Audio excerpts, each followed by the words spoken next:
회장님, 묘소 관리를 누가 했는지 아십니까? 태주는 잡초 하나 없이 깨끗한 부모님 묘역을 바라보며 걸음을 멈췄습니다. 10년 만에 찾은 묘소에는 누군가가 놓아둔 싱싱한 국화꽃까지 있었습니다. 관리대장을 펼쳐든 태주의 손이 부르르 떨렸습니다.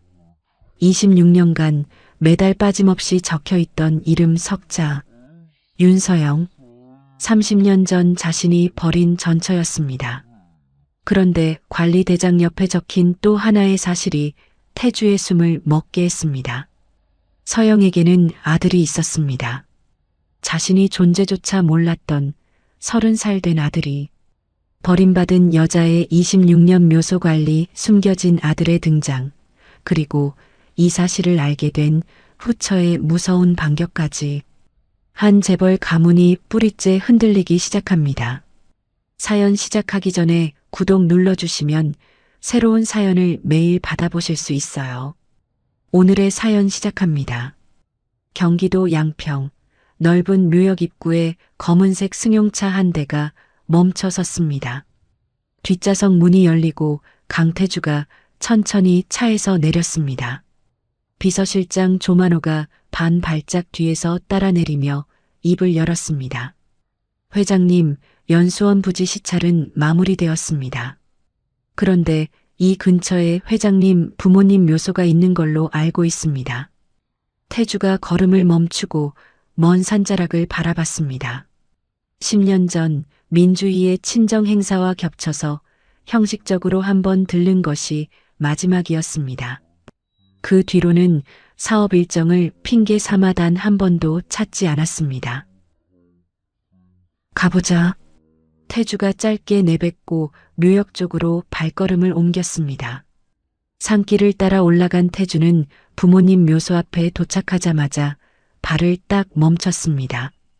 잡초 하나 없이 깨끗하게 정돈된 묘역, 묘비 앞에 놓인 싱싱한 국화꽃 한 다발이 태주의 시선을 사로잡았습니다. 만호야, 묘소 관리를 누가 했나? 비서실에서 따로 업체를 보낸 적이 있어? 조만호가 고개를 저으며 대답했습니다. 아닙니다, 회장님. 비서실에서 별도로 관리 업체를 보낸 적은 없습니다. 태주가 미간을 좁히며 묘역 아래쪽 관리사무소를 향해 성큼성큼 걸어 내려갔습니다. 사무소 안에서 관리대장을 펼쳐든 태주의 손끝이 한 줄 한 줄을 훑어 내려갔습니다. 매달 빠짐없이 기록된 방문 내역, 관리인 이름란에 또박또박 적힌 세 글자. 윤서영. 기록 시작일은 26년 전 시아버지가 돌아가신 직후부터였습니다. 설날, 추석, 시부모 기일은 물론이고 매월 첫째 주마다 어김없이 찍힌 도장이 빼곡했습니다. 태주의 손이 부르르 떨렸습니다. 관리사무소 직원 박 씨가 태주 옆으로 다가와 조심스럽게 말을 꺼냈습니다. 그분이 오실 때마다 묘비를 직접 걸레로 닦으시고 주변 잡초도 손수 뽑으셨어요. 겨울에는 눈이 쌓이기 전에 새벽같이 올라오셔서 치우시기도 했고요. 태주가 박 씨를 돌아보며 물었습니다. 그 사람이 매달 여기를 왔단 말이오? 네, 26년 동안 한 달도 안 빠지셨습니다. 5년 전에는 묘역 옆에 철쭉을 심겠다고 허락을 받으러 오신 적도 있었어요. 어른들 돌아가신 뒤에도 며느리 도리를 하시는 거라고 그렇게 말씀하시더라고요. 태주가 대장을 쥔 채 천천히 사무소 의자에 주저앉았습니다. 26년이라는 세월의 무게가 한꺼번에 어깨 위로 내려앉는 듯 했습니다. 사무소를 나온 태주가 다시 부모님 묘 앞에 섰습니다. 어머니 묘비 옆으로 서영이 심어놓은 철쭉이 26년 세월 동안 자라 울타리를 이루고 있었습니다. 태주가 철쭉가지를 손끝으로 만지며 천천히 무릎을 꿇었습니다. 조만호가 몇 걸음 뒤에서 숨을 죽이고 서 있었습니다. 묘소에서 돌아오는 차 안, 태주가 창밖을 응시한 채 입을 열었습니다. 만호야, 윤서영이라는 사람 지금 어디서 어떻게 사는지 알아봐라. 네, 회장님. 바로 조사하겠습니다. 외부에 절대 알려지면 안 된다. 특히 안 사람한테는. 조만호가 고개를 숙이며 대답했지만 20년간 태주를 보자 하면서 전철하는 존재를 들은 것은 이날이 처음이었습니다. 이틀 뒤 조만호가 보고서를 들고 회장 집무실에 들어섰습니다. 서울 마포구 망원동에서 서영인의 반찬이라는 반찬 가게를 20년 넘게 운영하고 계십니다. 출산 후 처음 10년은 시장 좌판에서 반찬을 팔고 식당에서 종업원으로 일하셨고 아드님이 초등학교에 들어갈 무렵 작은 가게를 얻어 지금까지 운영 중입니다. 태주가 보고서를 넘기다가 손을 멈췄습니다. 아드님이라니. 무슨 아들? 조만호가 잠시 뜸을 들이다 조심스럽게 말했습니다. 윤서영 씨와 함께 거주하고 있는 아들이 있습니다. 윤준혁, 30살입니다. 태주의 얼굴에서 핏기가 빠져나갔습니다. 보고서를 쥔 손가락 마디가 하얗게 질렸습니다. 나한테 아들이 있었어? 조만호가 아무 말 없이 고개를 숙였습니다.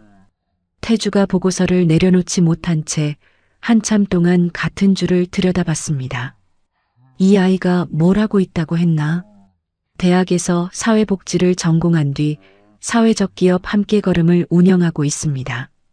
성동구 성수동에 사무실이 있고 직원 15명 규모로 노인과 장애인분들에게 일자리를 제공하고 있습니다.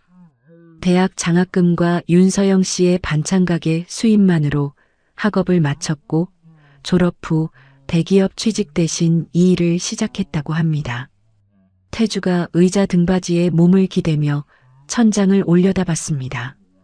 30년이라는 시간 동안 자기가 모르는 곳에서 아들이 자라고 있었다는 사실이 가슴 한가운데를 짓눌렀습니다. 내일 오전 일정을 모두 비워라. 조만호가 고개를 숙이고 집무실을 나섰습니다. 같은 시각 서울 강남 대광건설 본사 38층 회장 부인 전용 라운지에서 민주이가 커피잔을 내려놓으며 맞은편에 앉은 정유라를 바라봤습니다. 양평에서 묘소관리사무소에 오래 머무셨고 돌아오신 뒤 조만호 실장에게 특별조사를 지시하셨습니다. 정유라가 태블릿 화면을 끄며 보고를 마쳤습니다. 민주이가 커피잔 손잡이를 손가락으로 톡톡 두드리며 물었습니다. 조만호가 조사하는 대상이 누군지 파악해. 네, 사모님. 정유라가 라운지를 나서자 민주이가 창밖 강남 야경을 내려다보며 입술을 굳게 다물었습니다. 30년 전 시어머니가 병상에서 헛소리처럼 불렀던 이름, 남편이 술에 취하면 잠꼬대처럼 흘렸던 이름이 머릿속을 스쳤습니다. 그날 밤 민주이는 자택 서재에서 정유라가 보내온 메시지를 열었습니다. 화면 위에 떠오른 세 글자 윤서영. 민주이가 화면을 오래도록 응시하다가 서랍에서 별도의 연락처를 꺼내 전화를 걸었습니다. 윤서영이라는 사람, 신원 조회 부탁합니다. 가족관계까지 전부요. 전화를 끄는 민주이가 서재 불을 끄지 않은 채 의자에 깊이 앉아 두 손을 깍지 꼈습니다. 30년간 단단히 눌러왔던 불안이 한꺼풀씩 벗겨지고 있었습니다. 묘소를 다녀온 지 사흘째 되는 날 아침, 태주는 조만호에게 수행 없이 혼자 다녀오겠다고 말하고 직접 운전대를 잡았습니다. 망원동 좁은 골목길에 겨우 차를 세운 태주가 서영인의 반찬이라고 적힌 간판을 올려다봤습니다. 유리문 너머로 서영이 단골 할머니 손님에게 반찬통을 건네며 환하게 웃고 있었습니다. 태주가 차 문에 손을 얹은 채 한참을 움직이지 못했습니다. 가게 안으로 들어선 태주를 서영이 손님인 줄 알고 맞았습니다. 어서 오세요. 뭘 찾으? 서영의 입이 멈췄습니다. 반찬 용기를 쥔 손이 흔들리더니 용기가 기울어졌고 서영이 황급히 두 손으로 받쳐주며 얼굴을 굳혔습니다. 태주가 한 발짝 다가서며 낮은 목소리로 말했습니다. 서영아, 양평 묘소에 다녀왔다. 서영이 눈을 한번 감았다 뜨고 반찬 용기를 조리대 위에 내려놓았습니다. 관리대장의 이름이 남는 줄은 몰랐네요. 담담한 목소리였습니다. 서영이 가게 안쪽 손님 없는 자리를 손으로 가리키며 태주를 안내했습니다. 좁은 테이블에 마주 앉아 태주가 먼저 고개를 숙였습니다. 26년 동안 우리 부모님 묘소를 돌봐줬다며, 내가 한 번도 못 간 그 묘소를 네가 매달 갔다며, 고맙다는 말로는 부족하다는 걸 안다. 그리고 준혁이 이야기도 들었다. 서영이 앞치마 끈을 손가락으로 매만지며 태주의 눈을 똑바로 바라봤습니다. 묘소는 돌아가신 어른들한테 제가 해야 할 일이었을 뿐이에요. 준혁이 잃은 회장님이 나서실 일이 아닙니다. 서영아, 나는 돌아가 주세요. 서영이 자리에서 일어나며 말을 잘랐습니다. 30년 동안 누구에게도 기대지 않고 살아온 사람의 단단함이 그 짧은 한마디에 고스란히 담겨 있었습니다.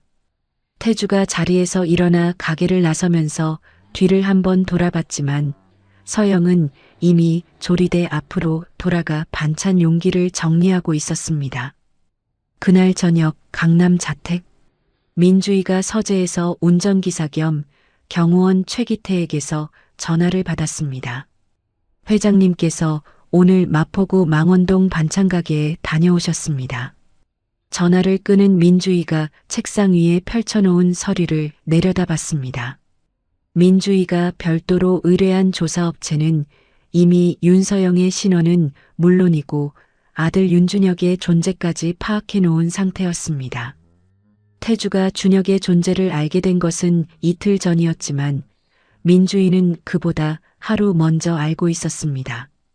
다음 날 아침 민주이가 아들 강시윤을 강남 자택으로 불렀습니다. 시윤이 거실 소파에 앉자 민주이가 조사보고서를 테이블 위에 내밀었습니다. 아버지한테 전처 사이에서 낳은 아들이 있다.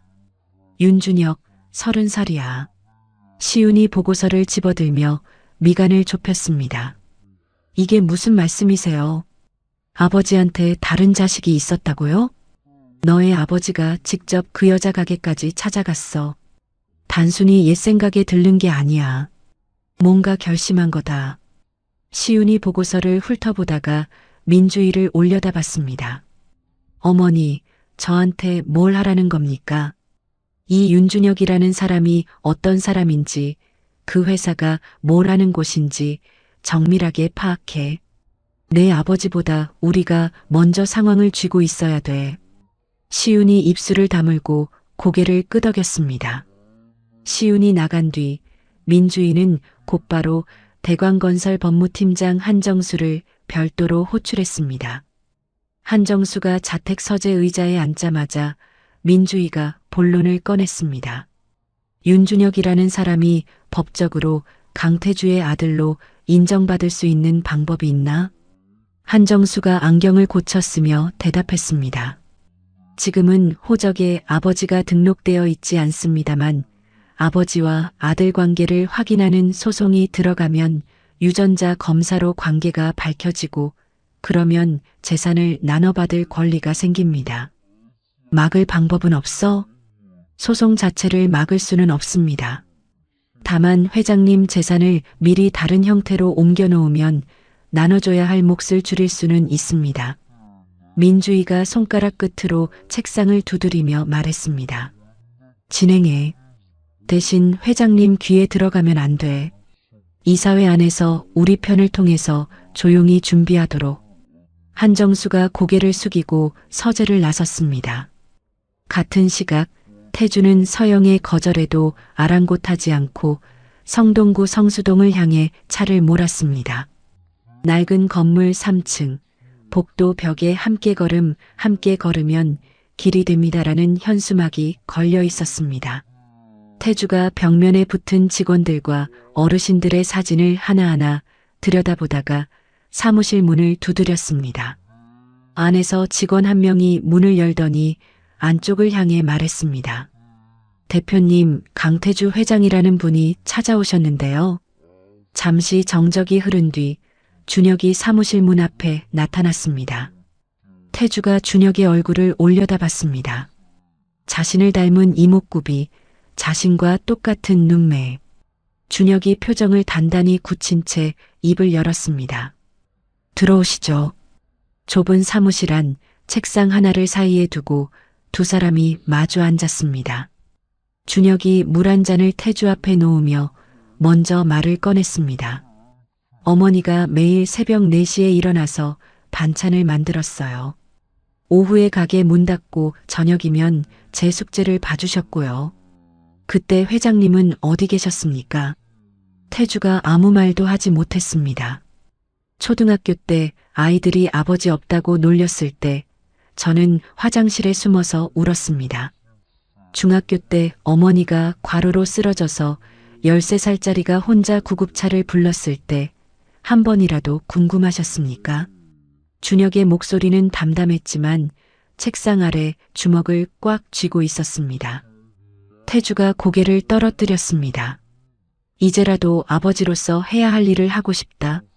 준혁이 천천히 고개를 저었습니다. 돌이라는 말을 쓰실 자격이 있는지 모르겠습니다. 어머니가 26년 동안 시부모님 묘소를 돌본 게 돌이고 아무 도움 없이 저를 키운 게 돌이입니다.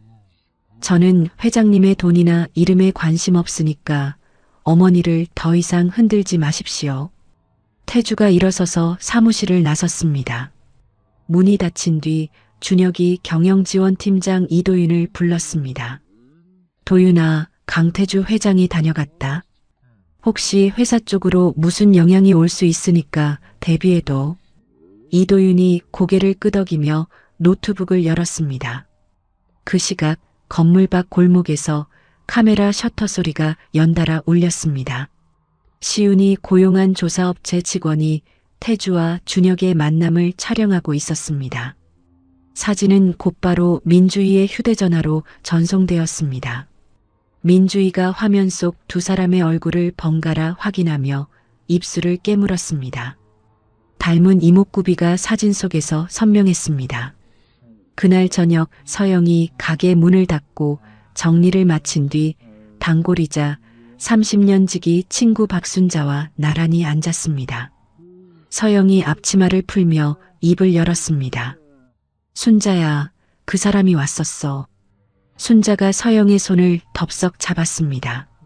서영아, 괜찮아?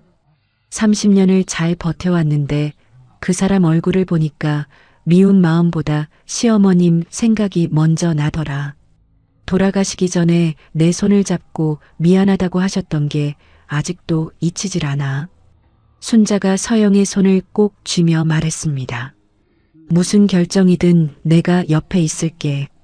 서영이 잠시 입을 다물었다가 목소리를 낮췄습니다. 그래도 가끔 그 사람이 잘 사나 궁금할 때가 있었어. 준혁이한테는 절대 못할 말이지만. 순자가 서영의 어깨를 토닥이며 대답했습니다. 그게 사람 마음이지. 아무리 부정해도 없어지는 게 아니야. 그날 밤 망원동 집 식탁에서 준혁이 서영과 마주 앉았습니다. 어머니, 그 사람이 오늘 사무실에 찾아왔어요.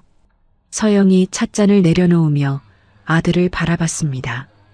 태주가 가게에 왔을 때 이미 아들에 대해서도 알게 되었을 거라는 것을 서영은 짐작하고 있었습니다. 그 사람이 뭘 제안하든 네가 지금까지 이뤄놓은 것들 흔들리게 하지는 마라. 네, 어머니. 준혁이 고개를 끄덕이고 방으로 들어갔습니다. 이불을 덮고 누운 준혁의 눈앞에 태주의 얼굴이 떠올랐습니다. 눈가의 주름, 자신의 것과 닮은 눈매. 준혁이 천장을 바라보며 한참 동안 잠을 이루지 못했습니다. 태주와 준혁이 처음 만난 지 열흘 뒤 대광건설 이사회에 낯익은 얼굴이 나타났습니다. 민주희의 친오빠 민재훈이 사회이사 자격으로 회의실에 들어선 것입니다. 민주희가 기존 사회이사 김도연에게 별도의 퇴직 보상금을 건네 사임을 유도하고 그 빈자리에 오빠를 앉힌 결과였습니다. 민재훈이 회의 시작과 동시에 서류를 꺼내들며 입을 열었습니다. 최근 회장의 사적인 행보가 외부에 노출될 경우 그룹 이미지에 부정적 영향을 미칠 수 있습니다. 이 부분에 대해 이사회 차원의 논의가 필요하다고 봅니다. 태주가 민재훈을 뚫어지게 바라봤습니다. 자신의 가정사가 이사회까지 흘러들어왔다는 것을 단번에 알아챘습니다.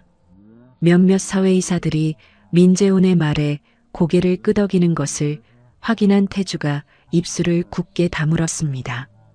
이사회가 끝나자마자 태주가 조만호를 집무실로 불렀습니다. 민재훈이가 어떻게 이사회에 들어왔는지 경위를 파악해라. 조만호가 하루 만에 올린 보고는 태주의 짐작과 정확히 맞아떨어졌습니다. 태주가 보고서를 내려놓으며 낮은 목소리로 중얼거렸습니다. 단순히 불안해하는 게 아니라 조직적으로 움직이고 있어. 같은 주 성수동 함께걸음 사무실에 뜻밖의 우편물이 도착했습니다. 경영지원팀장 이도윤이 봉투를 뜯고 안에 든 서류를 확인하더니 얼굴이 굳었습니다. 대표님, 특별세무조사 통보서입니다. 준혁이 서류를 건네받아 읽었습니다.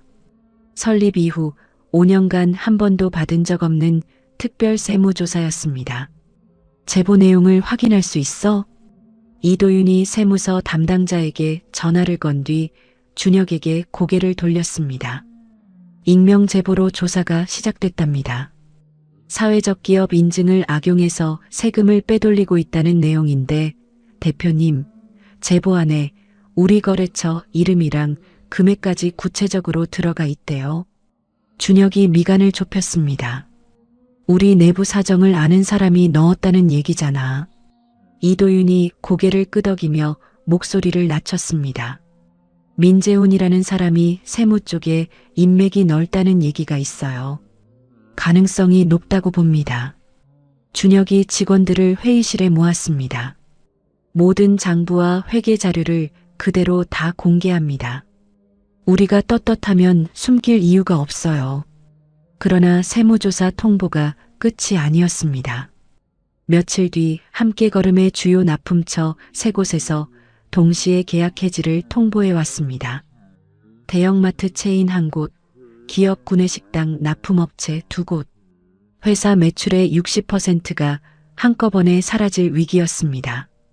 이도윤이 밤새 전화를 돌린 끝에 준혁 앞에 앉았습니다. 3곳 다 대광건설 협력사 네트워크에 속한 기업들이에요. 해지 지시가 대광건설 전략기획실에서 내려왔다는 정황이 확인됐습니다. 준혁이 주먹을 책상 위에 올려놓고 천천히 쥐었습니다.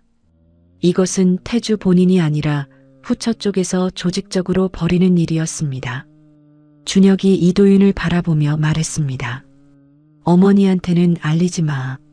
사무실 분위기가 술렁이기 시작했습니다. 제과팀 팀장 오미경이 준혁의 방문을 두드렸습니다. 오미경이 앞치마를 손으로 비틀며 입을 열었습니다. 사장님, 한 가지만 여쭤볼게요. 다음 달 월급은 나올 수 있는 건가요? 준혁이 오미경의 눈을 똑바로 바라봤습니다. 장애를 가진 딸을 홀로 키우며 함께 걸음에서 다시 일어선 사람이었습니다. 오미경 씨, 반드시 지키겠습니다. 오미경이 고개를 숙이고 나간 뒤 준혁이 사무실 문을 닫았습니다. 책상에 이마를 대고 한참 동안 움직이지 않았습니다. 그 주 금요일 서영의 반찬 가게 앞에 검은색 고급 승용차가 멈춰 섰습니다. 캐시미어 코트에 명품 가방을 든 민주희가 가게 문을 열고 들어왔습니다. 서영이 손님인 줄 알고 고개를 들었다가 낯선 차림의 여자를 보며 물었습니다. 어서 오세요. 뭘 찾으시나요? 민주희가 가게 안쪽 좁은 의자에 앉으며 서영을 마주봤습니다. 윤서영 씨죠. 저는 강태주의 아내 민주희입니다. 서영의 손이 잠깐 멈췄지만 곧 평소처럼 반찬 용기를 정리하며 대답했습니다. 네, 그런데 무슨 일로 오셨는지요? 민주희가 정중하지만 차가운 목소리로 말했습니다. 아드님 회사에 무슨 일이 생겼는지 아실 텐데요. 30년 전에 끝난 관계를 다시 꺼내시면 그 피해는 계속될 겁니다. 민주희가 핸드백에서 수표 한 장을 꺼내 테이블 위에 놓았습니다. 10억 원. 이 돈으로 가게도 키우시고 아드님 사업도 도우세요. 대신 강태주와는 완전히 연을 끊어주십시오. 서영이 수표를 한번 내려다보고 손바닥으로 밀어냈습니다. 저는 그 사람한테 돌아가려는 게 아닙니다. 돌아가신 어른들한테 도리를 한 것뿐이에요. 그 도리를 돈으로 사려고 하지 마세요. 민주희가 수표를 집어들며 일어섰습니다. 예상과 다른 반응에 입술이 미세하게 떨렸습니다. 가게 문 밖에서 민주희가 잠시 발을 멈추고 뒤를 돌아봤습니다. 서영이 아무 일 없었다는 듯 손님에게 인사하고 있었습니다. 민주희가 고개를 돌리며 승용차에 올라탔습니다. 민주희의 방문 사실은 같은 골목 과일가게 주인을 통해 준혁에게 전해졌습니다. 준혁이 사무실에서 태주에게 전화를 걸었습니다. 당신 때문에 우리 회사 직원들이 길거리에 나앉게 생겼습니다. 어머니까지 찾아와서 위협을 합니까? 더 이상 우리 앞에 나타나지 마십시오. 전화를 끊은 태주가 곧바로 민주희에게 대면을 요구했습니다. 강남 자택 서재에서 두 사람이 마주 앉았습니다. 서영이한테, 준혁이한테 손대지 마. 이건 내 개인 문제야. 그룹하고는 관계없는 일이라고. 민주희가 팔짱을 낀 채 태주를 바라봤습니다. 당신이 그 여자한테 숨겨진 아들한테 재산을 넘기려는 거라면 나도 가만히 있지 않을 거야. 이혼하고 재산 나눠달라는 소송 걸 수 있어. 주희야, 그건 30년 동안 이 집안 안주인으로서 내가 한 일들을 법정에서 하나하나 다 증명하겠어. 태주가 손으로 이마를 짚으며 한숨을 내쉬었습니다. 당신이 기여한 걸 부정하는 게 아니야. 하지만 아무 잘못 없는 사람들을 공격하는 건 다른 문제지. 민주희가 자리에서 일어나며 서재 문을 열었습니다. 내가 먼저 시작한 게 아니야. 당신이 그 묘소에 가지 않았으면 아무 일도 없었어. 서재 문이 닫혔습니다. 민주희가 복도에서 곧바로 민재훈에게 전화를 걸었습니다. 오빠, 그 사람이 물러설 생각이 없어. 이사회 쪽으로 압박을 더 높여줘. 그날 밤 태주가 홀로 서재에 앉아 책상 서랍 깊숙한 곳을 열었습니다. 서랍 안쪽에서 낡은 사진 한 장이 나왔습니다. 소박한 웨딩드레스를 입고 환하게 웃는 젊은 서영. 태주가 사진을 두 손으로 쥐고 오래도록 내려다봤습니다. 사진 속 서영의 웃음을 지워버린 것이 자기 자신이라는 사실을 태주는 또렷이 알고 있었습니다. 태주가 사진을 서랍에 넣지 않고 양복 안주머니에 접어 넣었습니다. 다음 날 아침 태주가 출근하자마자 조만호를 불렀습니다. 법률 자문단을 소집해라. 그리고 민재훈이가 세무조사 제보에 관여했는지도 확인해. 조만호가 태주의 얼굴을 올려다봤습니다. 30년 경영 인생 동안 한 번도 본 적 없는 단호한 눈빛이었습니다. 조만호가 고개를 숙이고 집무실을 나서며 법률 자문단 대표 변호사 최영진에게 전화를 걸었습니다. 다음 날 아침 8시 태주는 대광건설 본사가 아닌 여의도의 외부 법률사무소에서 법률 자문단과 조만호를 만났습니다. 대표 변호사 최영진이 서류를 펼치며 입을 열었습니다. 회장님, 아버지와 아들 관계를 확인하는 절차는 준혁 씨 본인이나 회장님이 직접 신청할 수 있습니다. 유전자 검사로 관계가 인정되면 재산을 나눠받을 권리가 생기지만 그것이 곧 회사 경영권을 넘긴다는 뜻은 아닙니다. 태주가 손을 들어 최영진의 말을 멈췄습니다. 재산 문제는 나중이야. 지금 급한 건 서영이하고 준혁이가 당한 피해를 원래대로 돌려놓는 거다. 최영진이 펜을 내려놓으며 고개를 끄덕였습니다. 같은 날 오후 성수동 함께걸음 사무실. 이도윤이 통장 잔액을 확인하고 계산기를 두드리다가 고개를 떨어뜨렸습니다. 납품처 세 곳이 빠지면서 다음 달 직원 급여 지급이 불투명해진 상태였습니다. 사무실 문이 열리고 서영이 들어왔습니다. 가게 앞치마를 아직 풀지도 않은 채였습니다. 어머니, 웬일이세요? 가게는요? 일찍 닫았다. 서영이 가방에서 통장 한 권을 꺼내 준혁의 책상 위에 놓았습니다. 이걸로 직원들 월급부터 막아라. 준혁이 통장을 열어보고 얼굴이 굳었습니다. 8천만 원. 서영이 20년 넘게 반찬 가게를 운영하며 한 푼, 두 푼 모아온 노후 자금 전부였습니다. 어머니, 이건 못 받아요. 이게 어머니 전 재산인 거 알잖아요. 이 돈은 내 노후가 아니라 네가 지키는 사람들 내일이다. 네가 무너지면 너를 믿고 온 미경 씨도 다른 직원들도 다 무너져. 서영이 아들의 손을 잡아 통장 위에 올려놓았습니다. 준혁이 고개를 숙인 채 한참 동안 말을 잇지 못했습니다. 서영이 돌아간 뒤 준혁이 이도윤과 마주 앉았습니다. 어머니 돈으로 다음 달 급여는 막을 수 있어. 그 다음은? 이도윤이 노트북 화면을 돌리며 대답했습니다. 2달 안에 새 납품처를 잡지 못하면 문 닫아야 합니다. 사회적 기업 연합회하고 지역 소셜벤처 네트워크에 긴급 도움을 요청하겠습니다. 이틀 뒤 사무실에 예고 없이 찾아온 손님이 있었습니다. 준혁이 대학 시절 사회복지 현장 실습에서 인연을 맺었던 사회복지사 한수빈이었습니다. 연합회 게시판에서 함께 걸음 소식 봤어요. 도움이 될 것 같아서 왔습니다. 수빈이 가방에서 서류 묶음을 꺼내 준혁 앞에 펼쳤습니다. 방법이 3가지 있어요. 첫째, 서울시 사회적 경제지원센터에 긴급 경영 안정자금 3천만 원 신청. 둘째, 사회적 기업 공동 판매 플랫폼 입점. 셋째, 지역 로컬 푸드 매장 납품 계약. 준혁이 서류를 한 장씩 넘기며 고개를 끄덕였습니다. 바로 시작하자. 그러나 긴급 경영 안정자금 첫 심사에서 함께 걸음은 탈락했습니다. 심사 담당자가 이도윤에게 전화로 알려준 이유는 단 한 줄이었습니다.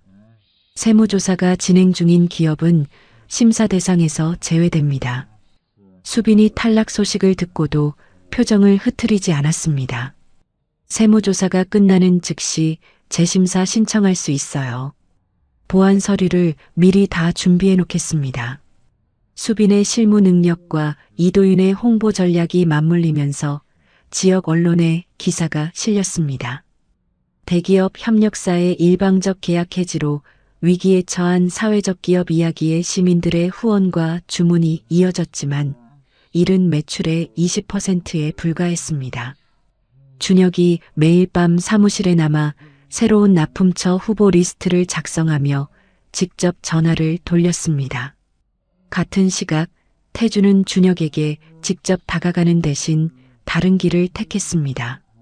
조만호를 불러 조용히 지시했습니다. 대광건설과 관계없는 제3의 법인을 통해서 세무 전문가를 함께 걸음 쪽에 붙여줘라. 비용은 내 개인 돈에서 나가게 하고 출처를 절대 알 수 없게 해.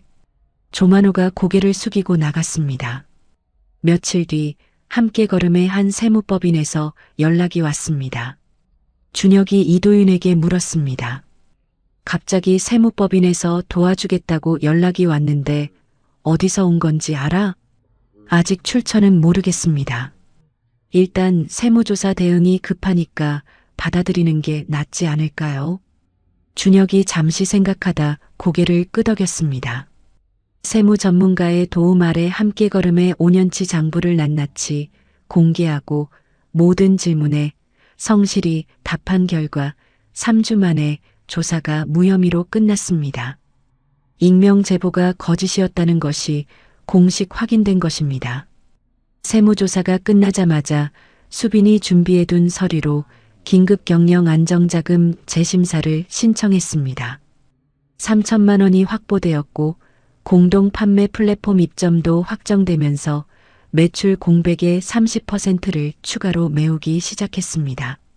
하지만 60% 매출 손실의 절반은 여전히 채워지지 않은 상태였습니다. 민주희의 강남 자택.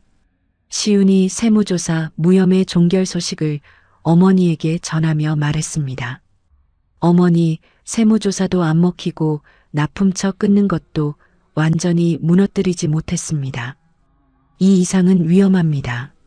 민주희가 찻잔을 내려놓으며 시윤을 바라봤습니다.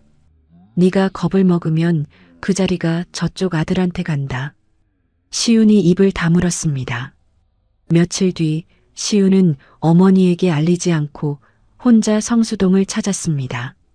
함께 걸음 건물 안으로 들어간 시윤의 눈에 제과 작업장에서 빵 반죽을 치대는 노인들이 보였습니다. 작업대 옆에 딸의 사진을 붙여놓고 웃으며 일하는 오미경의 모습이 시윤의 발걸음을 멈추게 했습니다. 전략기획실에서 납품처 해지 지시를 내릴 때 부하 직원이 물었던 말이 떠올랐습니다. 사유가 뭡니까?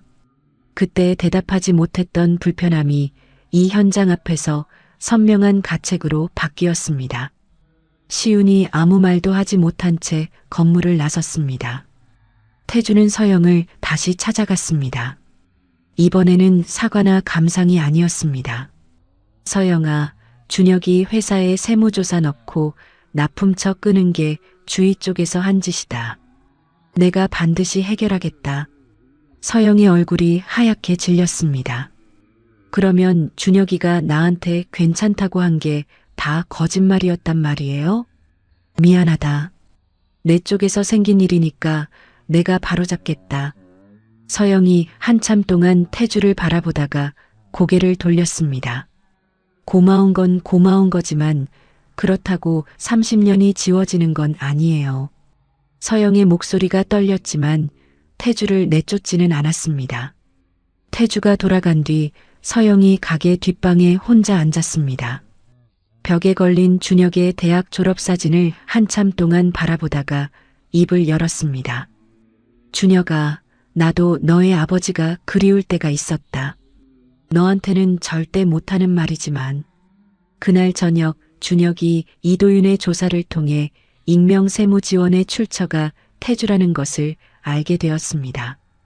세무법인뿐 아니라 직원들의 건강보험 밀린 돈 230만 원까지 태주가 대신 낸 것이었습니다. 퇴근 후 망원동 집에서 준혁이 서영 앞에 앉아 입을 열었습니다. 어머니, 그 사람이 우리를 돕고 있어요. 서영이 부엌에서 손을 씻으며 한참 동안 아무 말도 하지 않았습니다. 식탁에 마주 앉은 서영이 천천히 말했습니다. 내 아버지는 나쁜 사람이 아니라 약한 사람이었다. 돈하고 성공 앞에서 사람을 지킬 힘이 없었던 거지. 준혁이 눈을 크게 떴습니다. 30년 만에 처음으로 서영의 입에서 내 아버지라는 말이 나왔습니다. 네가 알아서 결정해라. 어머니는 내 결정을 따르겠다. 며칠 뒤 퇴근 시간이 지난 성수동 사무실에서 준혁이 혼자 앉아 오래 고민한 끝에 전화기를 들었습니다. 아버지라고 부를 수는 아직 없습니다. 하지만 만나서 이야기는 하겠습니다. 전화를 끄는 태주가 비서실 의자에 앉아 한참 동안 눈을 감고 있다가 깊은 숨을 내쉬었습니다. 다음 날 아침 태주가 출근하자마자 조만호에게 지시했습니다. 임시 이사회를 소집해라. 안건은 내가 직접 준비한다. 조만호가 고개를 숙이고 나가려는데 태주가 다시 불렀습니다. 감사팀에서 올라온 민재훈 관련 내부거래 기록 예비 검토 보고서 내 책상 위에 올려놓아라. 임시 이사회 이틀 전 태주가 준혁에게 전화를 걸었습니다. 북한산 자락 우이동에 조용한 찻집이 하나 있다. 거기서 만나자. 준혁이 전화를 끊고 한참을 망설였습니다. 사무실 창밖을 바라보다가 이도윤에게 말했습니다. 나 내일 오전에 잠깐 나갔다 올게. 찻집에 먼저 도착한 태주가 창가 자리에 앉아 차를 기다리고 있었습니다. 문이 열리고 준혁이 들어왔습니다. 태주가 찻잔을 내려놓았습니다. 준혁의 걸음걸이가 젊은 시절 자신의 것과 똑같았습니다. 두 사람이 마주 앉았습니다. 준혁이 먼저 차를 한 모금 마시고 입을 열었습니다. 어머니는 새벽마다 반찬을 만들고 오후에 가게 문 닫으면 저녁에 반드시 제 숙제를 봐주셨어요. 중학교 때 장학금 면접이 있었는데 어머니가 유일하게 좋은 옷인 검정 정장을 입고 오셨어요. 심사위원들 앞에서 이 아이가 얼마나 성실한지 또박또박 설명하시는데 저는 뒤에서 어머니 뒷모습만 보고 있었습니다. 태주가 찻잔을 감싼 손에 힘을 주었습니다. 어머니가 웃으실 때마다 눈가에 주름이 깊어지는 걸 보면서 이게 다 나 때문이구나 생각했어요. 아버지가 계셨으면 어머니가 저렇게 늙지는 않았을 거라고. 태주의 눈시울이 붉어졌습니다. 내 어머니한테 평생을 다 갚아도 못 갚을 빚을 졌다. 준혁이 찻잔을 내려놓으며 태주를 바라봤습니다. 갚을 수 없는 빚이면 갚으려 하지 마시고 앞으로 다른 사람이 되세요. 태주가 그 말을 오래 곱씹었습니다. 준혁에게 해줄 수 있는 것이 돈이나 지위가 아니라 달라진 모습이라는 것을 받아들이는데 한참이 걸렸습니다. 임시 이사회 당일 대광건설 본사 38층 대회의실, 민재훈과 민주희 측 사회이사 3명, 기관 투자자, 대표 2명, 독립사회이사 4명이 자리에 앉았습니다. 태주가 자리에서 일어나 안건을 발의했습니다. 회장 직속으로 사회공헌재단 대광함께재단을 설립합니다. 그룹 순이익의 3%를 매년 출연하고 재단 이사장은 외부 전문가를 선임하겠습니다. 민재훈이 즉각 손을 들었습니다. 그룹 이익을 외부 재단에 쏟아붓는 건 주주 가치를 깎아먹는 행위입니다. 반대합니다. 민주희 측 사회이사 3명이 고개를 끄덕이며 민재훈의 편에 섰습니다. 태주가 미리 준비한 자료를 테이블 위에 펼쳤습니다. 지난 2주간 기관 투자자 여러분과 개별로 말씀 나눴습니다. 장기적 기업 가치를 높이려면 사회적 책임 경영이 필수라는데 동의해 주셨습니다. 기관 투자자 대표 2명이 찬성의 손을 들었고 독립사회이사 3명이 뒤따랐습니다. 찬성 7, 반대 4. 안건이 가결되었습니다. 민재훈의 얼굴이 시뻘겋게 달아올랐습니다. 이사회 직후 태주는 본사 1층 기자회견장에 섰습니다. 사업을 키우는 데만 매달리면서 소중한 사람들을 잃었습니다. 이제 기업이 사회에 진 빚을 갚겠습니다. 태주가 마이크 앞에서 잠시 말을 멈추었다가 이었습니다. 재단의 첫 사업으로 어려운 처지에 있는 분들이 스스로 일어설 수 있도록 돕는 프로그램을 운영하겠습니다. 망원동 반찬가게 서영이 카운터 위 작은 TV로 기자회견을 지켜보고 있었습니다. 옆에서 함께 보던 박순자가 서영의 팔을 툭 치며 물었습니다. 저 사람 진짜 변한 것 같냐? 서영이 화면 속 태주의 얼굴을 한참 바라보다가 대답했습니다. 변한 건지는 모르겠는데 저런 말을 사람들 앞에서 할 줄 아는 사람이 된 건 맞는 것 같다. 서영이 리모컨을 눌러 TV를 껐습니다. 재단 설립 소식이 보도된 뒤 함께 걸음에 여러 기업과 단체에서 협업 제안이 쏟아졌습니다. 서울시 사회적경제지원센터가 함께 걸음을 우수 사례로 선정했고 대형 유통업체 한 곳이 사회적 기업 전용 매대에 제품을 넣겠다는 제안을 해왔습니다. 잃었던 매출이 조금씩 돌아오기 시작했습니다. 그러나 유통업체와 납품 계약 체결 직전 담당자에게서 전화가 왔습니다. 내부 검토에서 대광건설 관련 위험 요소가 거론됐습니다. 계약을 잠시 보류하겠습니다. 이도윤이 수화기를 내려놓으며 이를 악물었습니다.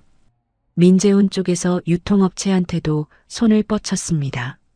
준혁이 책상을 한번 세게 내리쳤습니다. 숨을 고른 준혁이 수빈을 바라봤습니다. 유통업체 본사에 직접 가자. 우리 장부하고 세무조사 결과를 갖고 가서 직접 설명하겠어.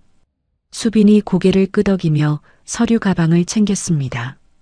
두 사람이 유통업체 본사를 찾아가 담당자 앞에 세무조사 무혐의 결과와 재무 자료를 펼쳐놓고 1시간 넘게 설명한 끝에 담당자가 자리에서 일어나며 말했습니다.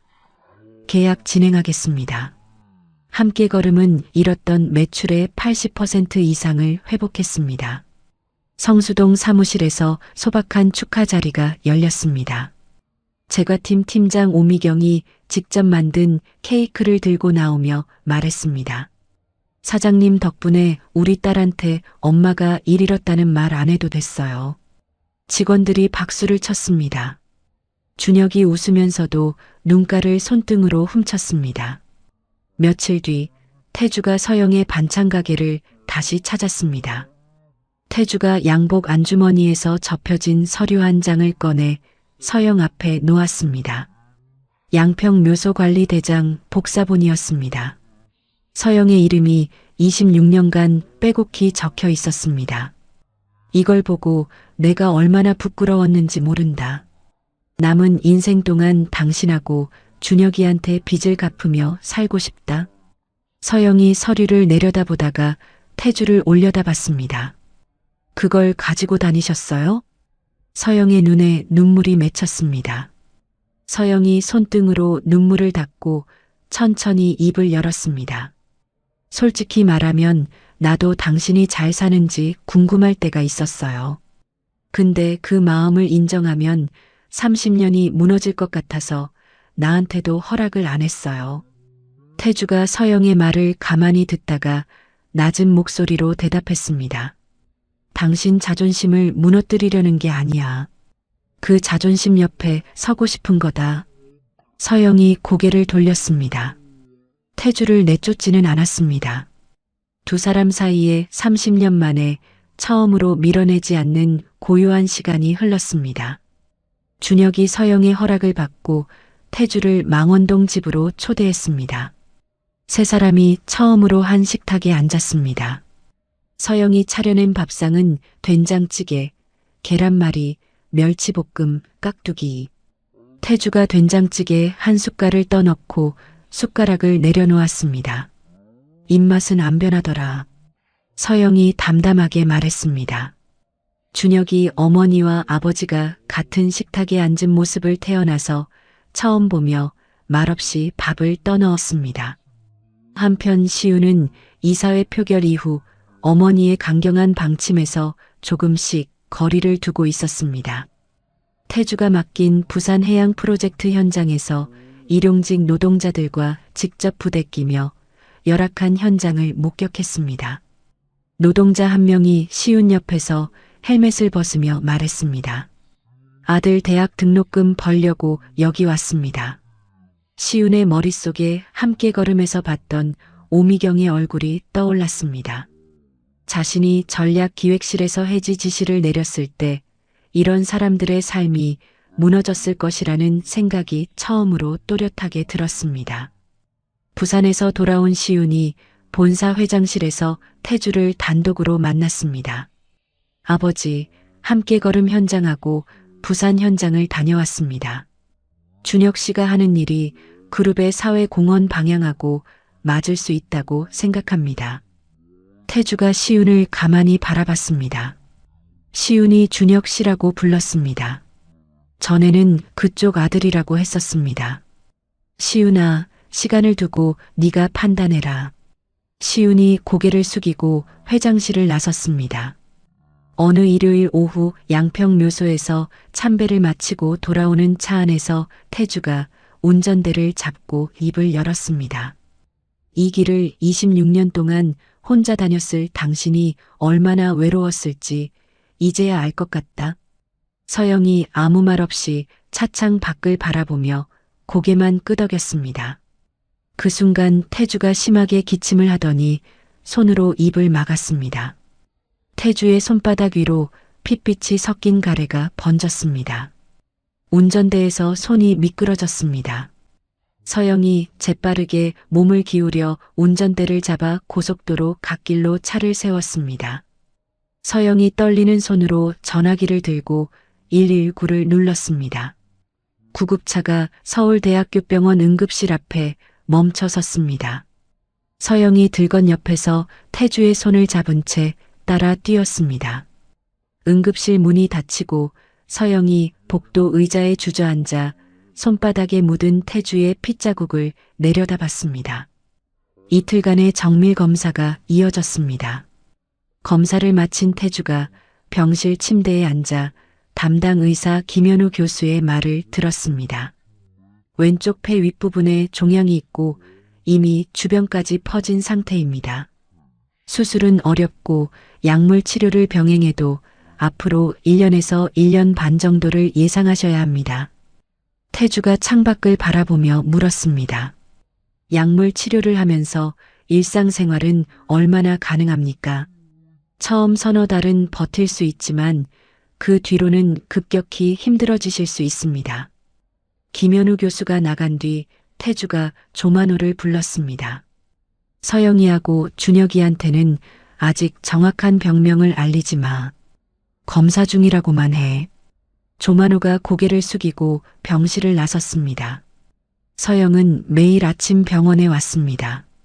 태주의 안색이 날마다 나빠지는 것을, 간호사들이 서영을 볼 때마다 눈을 피하는 것을 서영은 놓치지 않았습니다. 사흘째 되는 날 서영이 간호사실 앞 복도에서 담당 간호사를 불러 세웠습니다. 정확히 말씀해 주세요.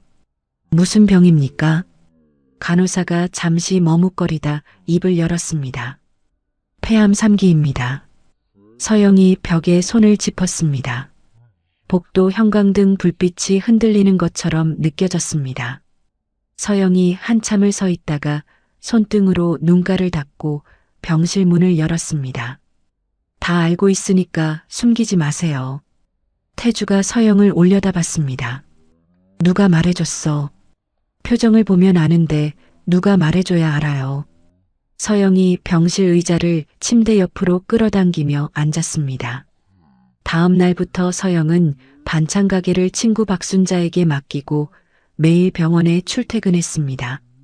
병원 영양사와 상의해서 소화가 잘 되는 죽과 반찬을 직접 만들어 왔습니다. 약물 치료 부작용으로 입맛을 잃은 태주가 고개를 저으면 서영이 숟가락을 들어 올리며 말했습니다.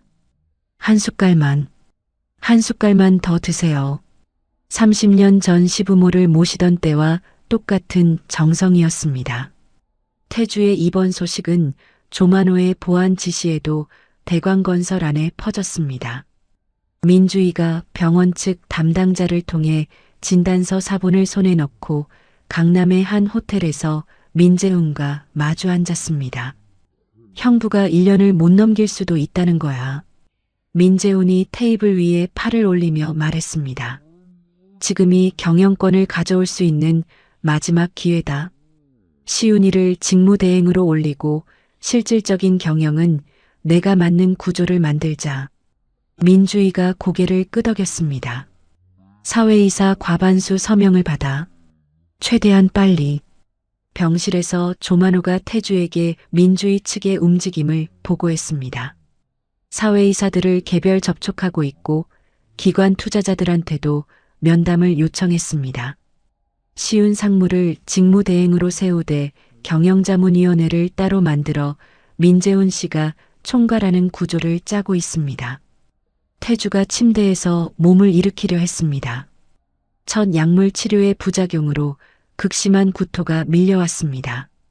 태주가 다시 침대에 쓰러지며 이를 악물었습니다. 만호야, 내가 직접 회사에 갈 수가 없다.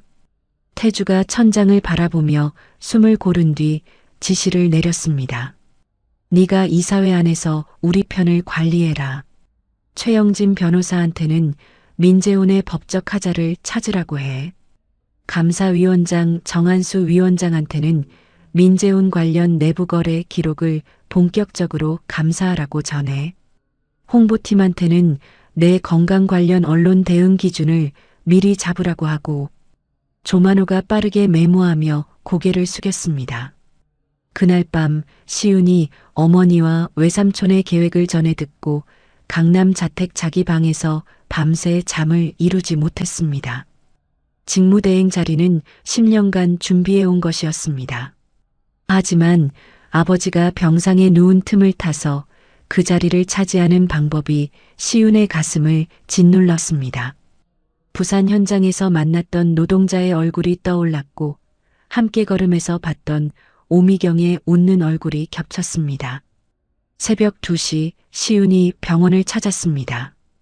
병실 층 복도까지 올라가서 유리창 너머를 들여다봤습니다. 서영이 침대 옆 의자에 앉아 태주의 손을 잡고 있었습니다. 태주는 잠들어 있었고 서영은 고개를 숙인 채 태주의 손등을 가만히 쓰다듬고 있었습니다. 시은이 유리창에서 눈을 떼지 못한 채 한참을 서 있다가 발길을 돌렸습니다. 다음 날 오전 준혁이 병원으로 달려왔습니다. 1층 로비에서 조만호를 만난 준혁이 물었습니다. 정확히 무슨 병입니까? 폐암 3기입니다. 준혁이 로비 의자에 주저앉았습니다. 한참 동안 움직이지 못하다가 떨리는 손으로 전화기를 꺼내 수빈에게 전화를 걸었습니다. 수빈아, 이제 겨우 아버지를 알아가기 시작했는데 말을 잇지 못하는 준혁의 목소리에 수빈이 대답했습니다. 지금 갈게. 수빈이 1시간 만에 병원에 도착해서 준혁 곁에 앉았습니다. 태주의 입원이 2주를 넘기면서 대광건설 주가가 일주일간 12% 떨어졌습니다. 민재훈이 이 주가 하락을 빌미로 기관 투자자 3곳에 보고서를 돌렸습니다. 경영 공백이 길어지면 그룹 가치가 더 떨어진다는 내용이었습니다. 태주가 재단 설립 때 확보한 우호 사회이사 1명이 민재훈의 논리에 흔들리기 시작했습니다. 준혁은 병원과 함께 걸음을 오가며 수빈과 이도윤에게 회사를 맡겼습니다. 이도윤에게는 대광건설 경영권 분쟁 상황을 실시간으로 추적하도록 했습니다. 이도윤이 매일 밤 뉴스와 증권사 자료를 정리해서 준혁에게 보고했습니다. 준혁이 태주의 병상 옆에 앉아 대광건설 상황을 설명했습니다. 민재훈이라는 사람이 기관 투자자들한테 위기 보고서를 뿌리고 있습니다. 사회이사 1명이 흔들리고 있고요. 태주가 베개에 등을 기대며 말했습니다. 내가 직접 이사회에 나갈 수 없으니까 역할을 나누자. 조만호가 이사들을 관리하고 준혁이 너는 대광함께재단 쪽에서 함께 일하는 기관들의 지지를 모아라. 준혁이 고개를 끄덕였습니다. 수빈이 준혁의 요청을 받아 사회적 기업 연합회와 지원센터 네트워크를 통해 대광함께재단과 함께 일하는 30여 곳의 대표들을 모았습니다. 재단 설립 취지를 지지하며 현재 경영진이 계속 이끌어야 한다는 공동성명이 경제지 주요면에 실렸습니다. 약물 치료 첫 회차를 마친 태주가 심하게 쇠약해진 상태로 병상에서 준혁의 손을 잡았습니다. 내가 쓰러지면 내 어머니를 부탁한다. 그리고 시윤이도 나쁜 아이가 아니니까 미워하지 마라. 태주가 서랍에서 양평묘소관리대장 복사본을 꺼내 준혁에게 건넸습니다. 준혁이 관리대장을 받아들고 어머니의 26년 기록을 다시 한번 훑었습니다. 준혁의 입에서 처음으로 그 말이 나왔습니다. 아버지. 태주가 눈을 크게 떴습니다. 아버지가 일어나셔야 직접 지키실 수 있습니다. 어머니도 저도 아직 아버지한테 들을 말이 많이 남았습니다. 병실 밖 복도에서 유리창 너머로 이 장면을 지켜보던 서영이 소리 없이 눈물을 닦았습니다. 서영이 엘리베이터를 타고 병원 매점으로 내려가 식혜 한 병을 사들고 돌아왔습니다. 병실 문을 열고 들어간 서영이 아무 일 없었다는 듯 침대 옆 탁자에 식혜를 놓으며 말했습니다. 이거 드시고 기운 차리세요. 그날 저녁 병원 1층 로비에서 시은과 준혁이 마주쳤습니다. 준혁이 먼저 입을 열었습니다. 안 들어가 봐요? 시윤이 로비 바닥을 내려다보며 대답했습니다. 아버지가 나를 보면 불편하실 것 같아서. 아버지가 당신 이야기를 먼저 꺼내셨어요. 미워하지 말라고 하셨습니다. 시윤이 그 말에 고개를 숙인 채 한참을 서 있다가 엘리베이터를 타고 병실층으로 올라갔습니다. 병실 문을 연 시윤에게 태주가 수척해진 얼굴로 손짓했습니다. 시윤이 침대 옆으로 다가갔습니다. 아버지, 죄송합니다. 네가 사과할 일은 없다. 내가 이 가족을 제대로 만들지 못한 것이 시작이었어. 시윤이 고개를 숙이고 병실을 나섰습니다. 복도에서 서영과 눈이 마주쳤습니다. 서영이 시윤에게 가볍게 목례를 했습니다. 시윤이 어색하게 고개를 숙여 인사를 받았습니다. 30년간 서로의 존재만 알고 한 번도 마주한 적 없었던 두 사람이 태주의 병실 앞에서 처음으로 같은 공간에 섰습니다. 다음 날 아침 병원 옥상 정원에서 시윤과 준혁이 나란히 벤치에 앉았습니다. 시윤이 먼저 입을 열었습니다.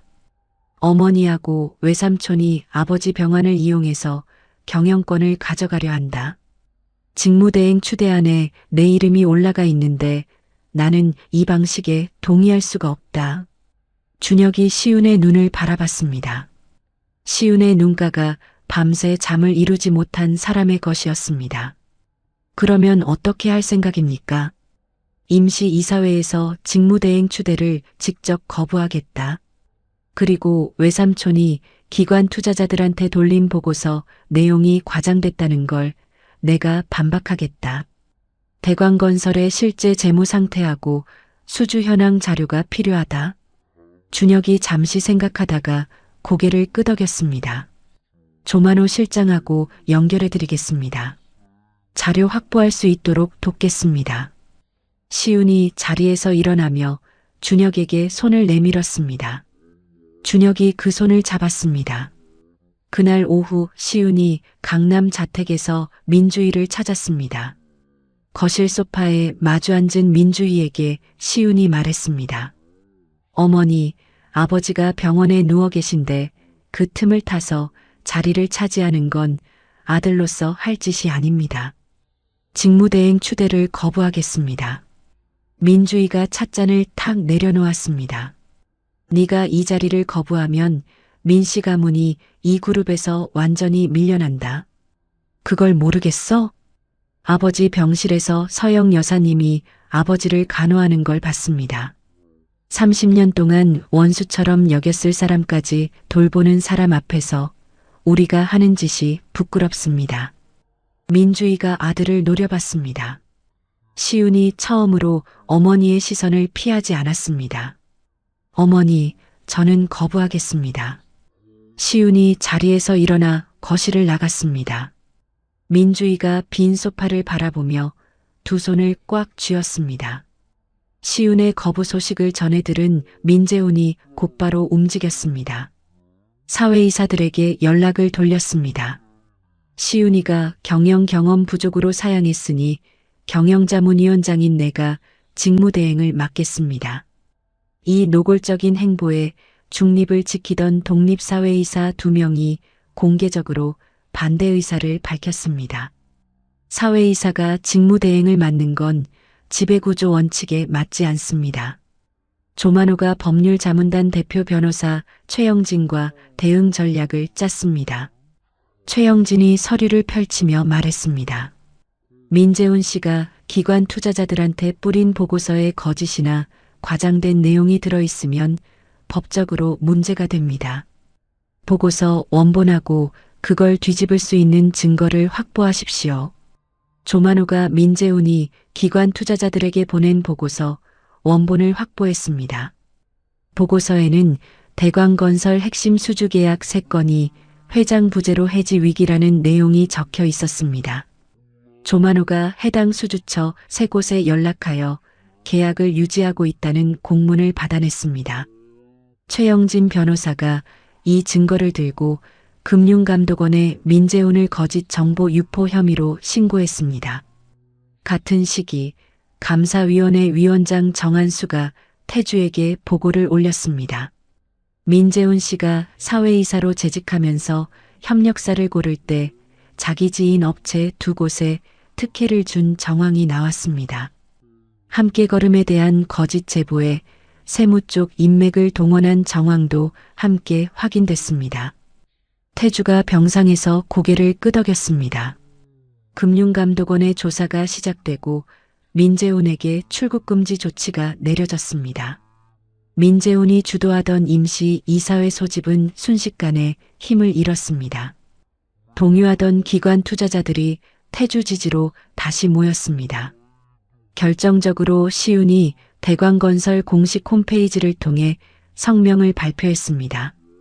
현재 경영체제를 지지하며 회장의 빠른 쾌유를 기원합니다. 민주희 측의 반격은 사실상 무력화되었습니다. 감사위원회 조사가 확대되면서 민주희가 30년간 그룹 복리후생 예산의 일부를 민씨가문 계열사로 돌린 정황이 드러났습니다. 정한수 위원장이 태주에게 보고했습니다. 규모가 약 23억 원으로 추산됩니다. 검찰에 고발하시겠습니까? 고발은 보류해. 주희를 병실로 불러줘. 병실에 들어선 민주희가 침대에 기댄 태주를 내려다봤습니다. 30년 동안 이 집안을 위해서 내가 뭘 했는데 이런 취급을 받아야 해? 민주희의 목소리가 떨렸습니다. 태주가 민주희를 바라보며 천천히 입을 열었습니다.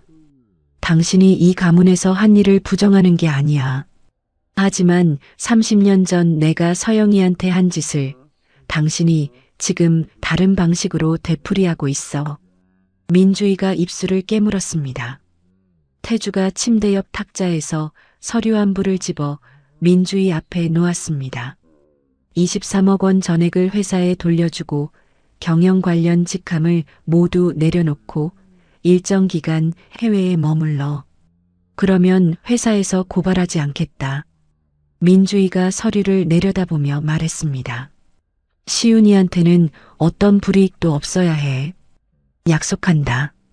민주희가 서류를 집어들었지만 서명하지 않고 병실을 나갔습니다. 며칠간 민주희는 버텼습니다. 시윤이 강남 자택을 찾아 어머니 앞에 섰습니다. 어머니, 이 이상 버티시면 감사위원회 자료를 제가 직접 검찰에 넘기겠습니다. 민주희가 아들을 올려다봤습니다. 어머니를 지키는 방법은 지금 멈추는 것뿐입니다. 시윤의 눈빛이 단호했습니다. 민주희가 아들의 얼굴을 한참 들여다보다가 테이블 위에 펜을 집어들었습니다. 합의서 위에 서명이 찍혔습니다. 민주희는 23억 원을 대광건설에 반환하고 모든 직함에서 물러났습니다. 인천공항 출국장 앞에서 시윤이 어머니와 마주섰습니다. 내 길을 가거라. 나는 내 방식이 틀렸다는 걸 이제야 안다. 민주희가 여행 가방 손잡이를 쥐고 돌아섰습니다. 시윤이 어머니의 뒷모습이 출국장 안으로 사라질 때까지 서서 바라봤습니다. 민재훈이 사회이사직에서 해임되면서 대광건설의 경영권 분쟁은 공식적으로 끝났습니다.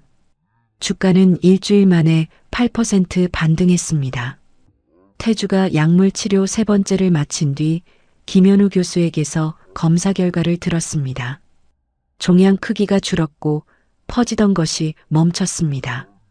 드문 반응이지만 다시 나빠질 가능성은 여전히 높습니다. 오랫동안 지켜봐야 합니다. 태주가 서영과 준혁을 병실로 불러 직접 알렸습니다. 종양이 줄었다고 한다. 서영이 두 손을 무릎 위에 올려놓고 고개를 숙였습니다. 준혁이 서영의 어깨에 손을 올렸습니다. 태주는 조심스럽게 퇴원하여 업무에 부분적으로 복귀하면서 그룹의 안정적인 미래 구조를 설계하기 시작했습니다. 시윤에게 대표이사 수업을 직접 시키면서 준혁에게는 대광함께재단 상임이사직을 제안했습니다. 준혁이 함께걸음 대표직을 유지하면서 재단 이사를 겸임하기로 했습니다. 시훈과 준혁은 태주의 주선이 아니라 스스로 주 1회 점심을 함께하며 그룹 경영과 사회공헌 사업의 접점을 논의하기 시작했습니다. 시훈이 부산 해양 프로젝트 현장에서 목격했던 일용직 노동자 복지 문제를 준혁의 함께 걸음과 협업하여 개선하는 프로젝트를 직접 기획했습니다. 서영은 태주의 퇴원 뒤 반찬 가게를 다시 열면서도 매일 저녁 약물 치료 회복에 좋은 음식을 만들어 망원동 집에서 함께 식사하는 날을 이어갔습니다. 태주가 식탁에서 서영에게 말했습니다. 다시 같이 살자. 서영이 국을 뜨던 국자를 멈추고 태주를 바라봤습니다. 서두르지 마요. 매일 밥 한 끼 같이 먹는 것으로 충분해요. 어느 일요일 양평묘소에 태주와 서영, 준혁과 수빈, 그리고 시훈까지 5사람이 함께 섰습니다.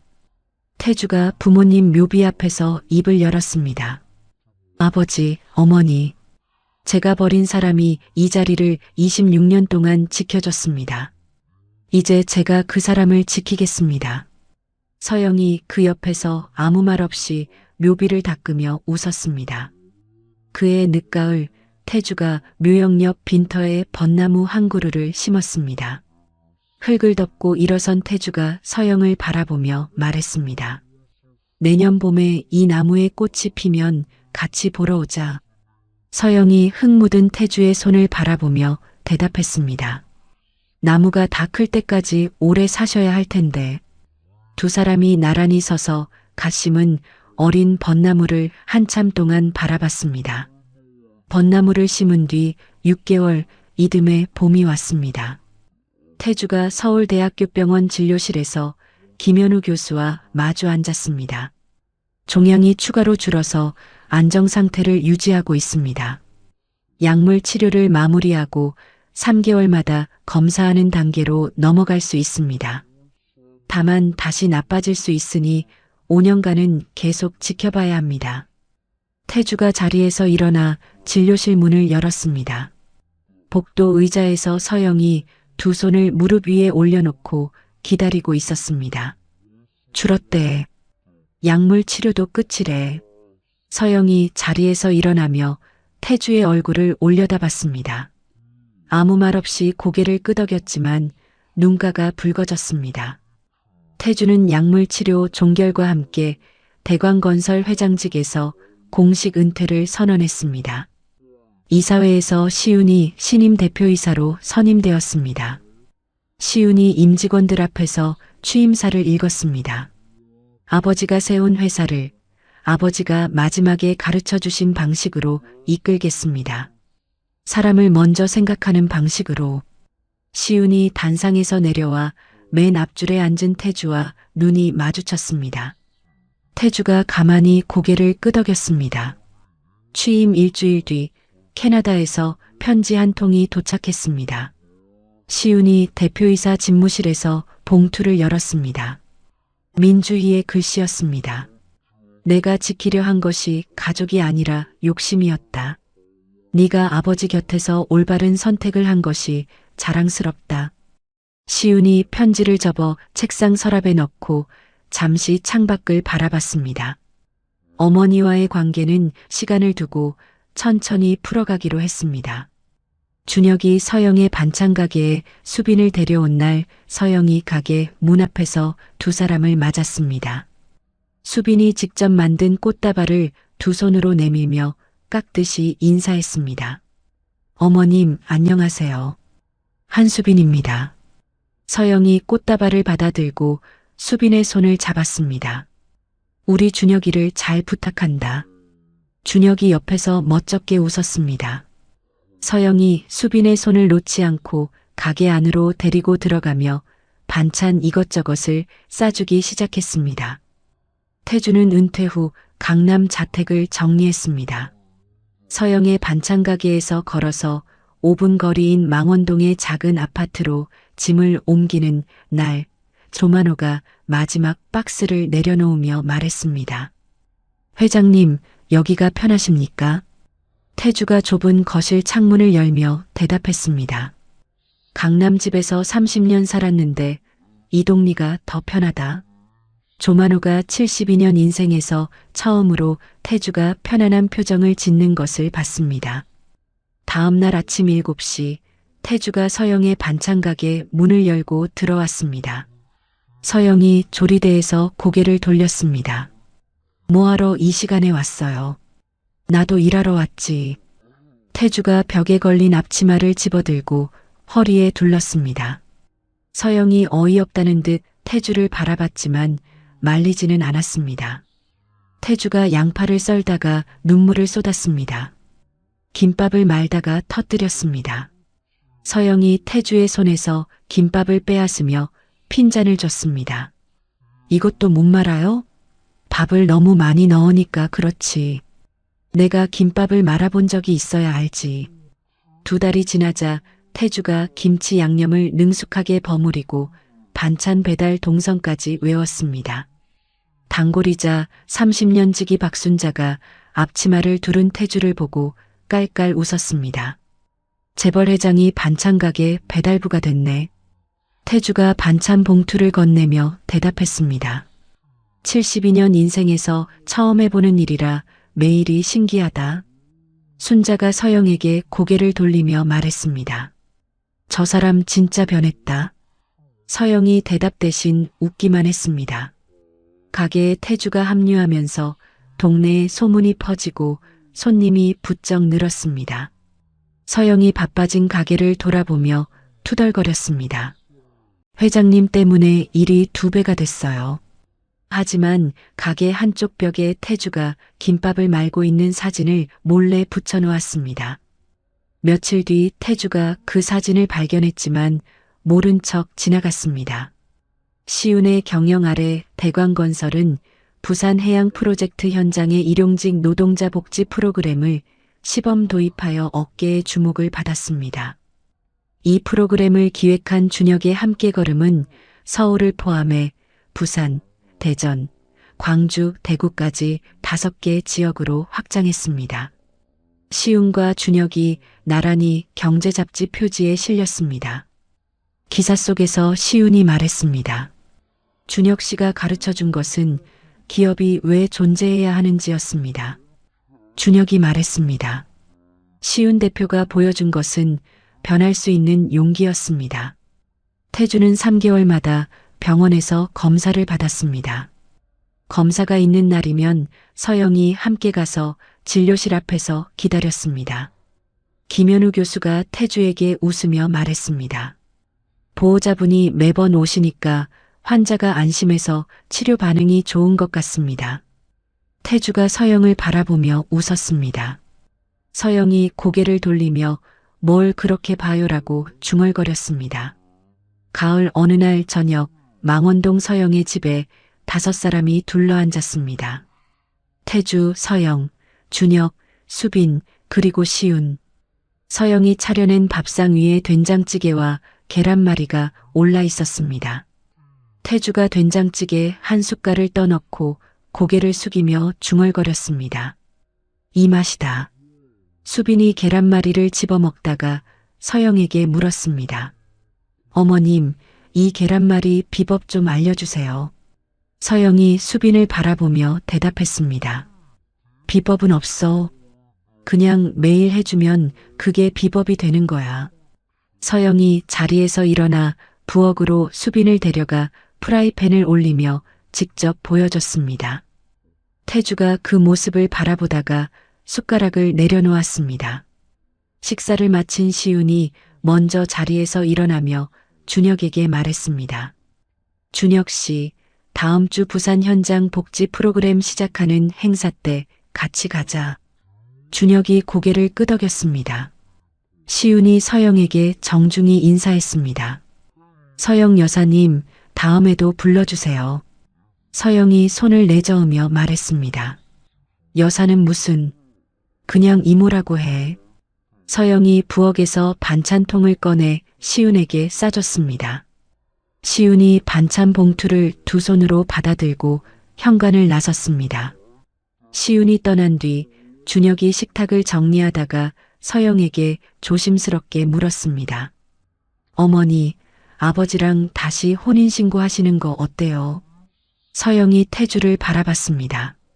종이 한 장이 뭐가 중요하냐? 매일 옆에 있으면 그게 가족이지. 태주가 아무 말 없이 서영의 손을 잡았습니다. 서영이 손을 빼지 않았습니다. 준혁과 수빈이 돌아간 뒤 거실에 태주와 서영 둘만 남았습니다. 태주가 소파에 앉은 서영 옆에서 입을 열었습니다. 당신이 26년 동안 부모님 묘소를 지켜준 것을 내가 평생을 바쳐도 갚을 수 없다는 걸 안다. 서영이 리모컨을 집으며 대답했습니다. 갚을 생각 마시고 내일 아침 가게 나올 때 두부 한 모 사와요. 찌개 끓일 거니까. 서영이 TV를 켰습니다. 이듬해 4월 양평 묘소의 벚나무에 첫 꽃이 폈습니다. 태주와 서영이 약속대로 나란히 벚꽃 아래 서서 부모님 묘비를 바라봤습니다. 서영이 묘비를 닦으며 말했습니다. 어머님, 아버님, 이 사람이 요새 반찬 가게에서 김밥을 잘 말아요. 태주가 옆에서 피식 웃었습니다. 두 사람이 묘소를 정리하고 돌아가려는데 태주가 관리사무소에 들렀습니다. 관리대장에 최근 칸을 펼쳐 보였습니다. 26년간 윤서영 한 이름으로만 채워져 있던 관리인 란에 6개월 전부터 강태주, 윤서영 두 이름이 나란히 적혀 있었습니다. 이제 혼자 안 보내겠다. 서영이 관리대장의 두 이름을 한참 동안 들여다봤습니다. 26년 동안 혼자 적던 이름 옆에 한 칸 더 생기니까 좋기도 하고 이상하기도 하네. 태주가 대장을 덮으며 말했습니다. 늦었지만 이제부터는 내가 매달 첫째 주에 오겠다. 묘소를 나서는 두 사람 뒤로 갓핀 벚꽃잎이 바람에 날렸습니다. 양평으로 이어지는 길 위에 태주와 서영이 나란히 걸어가는 뒷모습이 점점 작아졌습니다. 서영이 26년간 혼자 걸어온 그 길 위에 비로소 두 사람의 발자국이 함께 찍히고 있었습니다. 26년 동안 혼자 걸었던 양평까지의 길. 서울역에서 기차를 타고 양평역에서 버스로 갈아타고 왕복 4시간을 한 달도 빠짐없이 다녔던 그 길에 이제는 두 사람의 발자국이 나란히 찍히고 있습니다. 돈과 성공 앞에서 사람을 지킬 힘이 없었던 남자. 버림받고도 시부모의 묘소를 26년간 묵묵히 돌본 여자.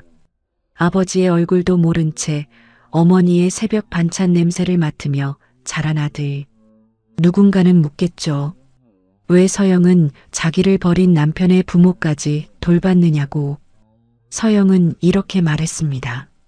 그건 그 사람에 대한 미련이 아니라 나를 며느리로 받아주셨던 어른들에 대한 도리였다고. 사랑은 때로 미움보다 오래 남고 도리는 원망보다 깊이 뿌리를 내립니다. 늦었다고 생각한 순간이 사실은 마지막 기회일 수 있고 매일 밥 한 끼를 함께 먹는 것만으로도 충분한 가족이 될 수 있다는 것을 이 이야기가 보여주었습니다. 갓심은 벚나무에 첫 꽃이 피던 그날 관리대장에 나란히 적힌 두 이름처럼 이 두 사람의 남은 날들도 함께이길 바랍니다. 이야기를 끝까지 들어주신 분이 계시다면 잘 들었다고 댓글 하나만 남겨주세요. 감사합니다.